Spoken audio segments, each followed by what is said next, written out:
ចាជំរាបសួរពុកម៉ែបងប្អូនថ្ងៃនេះខ្ញុំមកបកស្រាយអំពី comment ដែលគាត់បានសួរហើយក៏វាមានអត្ថប្រយោជន៍សម្រាប់បងប្អូនដែរណាតាម comment នេះគាត់ចង់សួរថាតើចាអត្ថន័យនៃរូបនាគចាឬក៏រូបអីផ្សេងៗដែលគាត់ឃើញហ្នឹងចាតើវាមានអត្ថន័យបែបម៉េចណាចាសម្រាប់ក្បួនតម្រាបាច់ដៃដូចជាតាមដែលខ្ញុំរៀនចាតាមដែលរៀនជាមួយនឹងគ្រូខ្ញុំផងការស្រាវជ្រាវខ្ញុំបន្ថែមចាទាំងបកប្រែពីភាសាប្រទេសដទៃផងចាដូចជាមិនមានទេណាចាមិនមានទេតកតងទៅនឹងចារូបនាគចាអ្នកខ្លះក៏ថារូបដាវណាចាអ្នកខ្លះក៏ថារូបអេសីណាចារូបអេសីអញ្ចឹងទៅណាចាគឺវាអត់មានទេណាចានៅក្នុងក្បួនតម្រាបាត់ដៃគឺមានតែដូចជាចារូបកាឈូកចា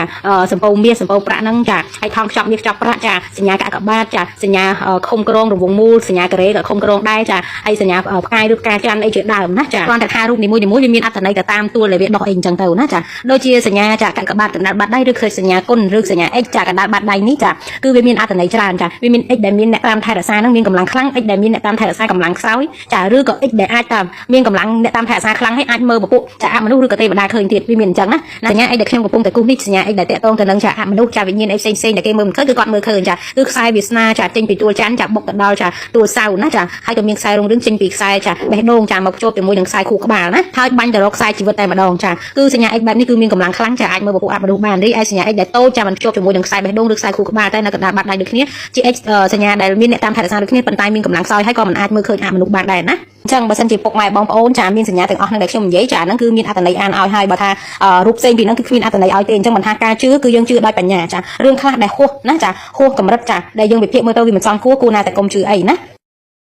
ចាជំរាបសួរពុកម៉ែបងប្អូនថ្ងៃនេះខ្ញុំនាំអារម្មណ៍ពុកម៉ែបងប្អូនមកមើលអំពីខ្សែនៃលក្ខណៈពិសេសនៃបាតដៃរបស់មនុស្សចាដែលបង្ហាញថាមានគ្រូកំណើតចាឬក៏មានទេវតាប្រចាំខ្លួនតាមថែរក្សាណាតម្រងដែលខ្ញុំចង់បង្ហាញនោះគឺជានិមិត្តសញ្ញាអក្សរ x ណាចាដែលនៅភ្ជាប់រវាងចាចន្លោះខួរក្បាលខ្សែខួរក្បាលនិងខ្សែបេះដូងណាចានេះខ្សែជីវិតចាបន្តពីនឹងខ្សែខួរក្បាលនេះគឺជាខ្សែបេះដូងណាចាសូមបញ្ជាក់បន្តិចដែរបងប្អូនខ្សែបេះដូងដែលចាត្រង់ឡើងទៅដល់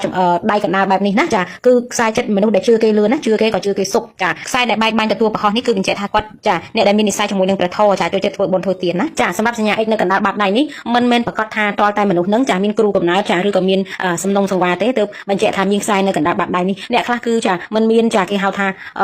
គ្រូកំណើតឬក៏សំណុំសង្វារក៏គាត់មានចាសញ្ញាឯកកណ្ដាលបាតដៃនេះដែរអានេះគឺបញ្ជាក់អំពីចាអ្នកតាមថែរក្សាយើងណាហើយជាឧទាហរណ៍ទៅជាទូទៅពេលខ្លះចាមានគ្រូកំណើតចាពេលខ្លះទៅក៏មានចាជាតម្រងទេវតាចាឬក៏ពេលខ្លះក៏ជាតម្រងជាអមនុស្សមួយចាអមនុស្សដែលជាមនុស្សល្អចាអមនុស្សដែលធ្លាប់ជាបងប្អូនសាច់ញាតិយើងមិត្តភក្តិយើងកាលពីអតីតដែលគាត់ចង់មកតាមថែរក្សាយើងក៏មានខ្សែនេះមកបញ្ជាក់ដូចគ្នាពេលខ្លះក៏ជាទេវតាដែលជាមិត្តភក្តិឬក៏ពុកម្ដាយយើងចាដែលយើងធ្លាប់រស់នៅឋានសួគ៌ជាមួយគ្នាយើងចាត្រូវសងផលកម្មចាអស់បុណ្យសោយសុខចាមកសងផលកម្មគេក៏មកតាមថែរក្សាអញ្ចឹងទៅណាហើយអ្នកដែលមានសញ្ញាឯកកណ្ដាលបាតដៃនេះចាមានរឿងអីតែដឹងរឿងហេតុមុនចាគេឲ្យដឹងមុនរហូតចារឿងហេតុដែលជួបគ្រោះថ្នាក់ឬក៏ជួបទុក្ខភ័យអីមួយសម្រាប់ចាម្ចាស់បាតដៃហ្នឹងគេតែងតែឲ្យដឹងរឿងមុនតាមរយៈយកសពចាឬក៏ប្រភ្នូបញ្ជូនចិត្តឲ្យដឹងមុនអ្នកចិញ្ចឹមជួយស្ដាំអីជាដើមចាមួយទៀតចំណុចសំខាន់ដែលខ្ញុំចង់និយាយចាខ្ញុំឃើញ comment ដែលខ្ញុំខំតាក់ទងទៅនឹងសញ្ញាឯកកណ្ដាលបាតដៃឃើញ comment មួយចំនួនចាដែលគាត់មានការប្រមាថណាចាគាត់ថាមានសញ្ញា x ហ្នឹងគឺជាសញ្ញាវេទនាធ្វើឲ្យជីវិតគាត់វេទនាអញ្ចឹងទៅឈឺក៏មិនងាយងាប់ក៏មិនងាយអីអញ្ចឹងទៅណាចាអានេះគឺចូលក្នុងចាសេចក្តីប្រមាថហើយចាគេមានចាកូនមកលើយើងចាគេខំមកតាមថែរក្សាជីវិតយើងហើយយើងនៅបន្ទោសថាសញ្ញាហ្នឹងគឺសញ្ញាលំបាកទៀតតែបើគ្មានគេតាមថែរក្សាទេយើងមិនមែនរស់នៅបានសុខថ្ងៃទេ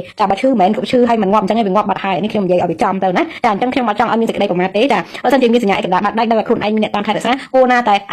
ឧស្សាហ៍ចាឧទ្ទិសកុសលផលបុណ្យឲ្យគេហើយអាសាអធិដ្ឋានចិត្តសុំគេធ្វើអីមួយរមែងតែកម្រិតណាអ្នកដែលមានអ្នកតាមថែរក្សាហ្នឹងណា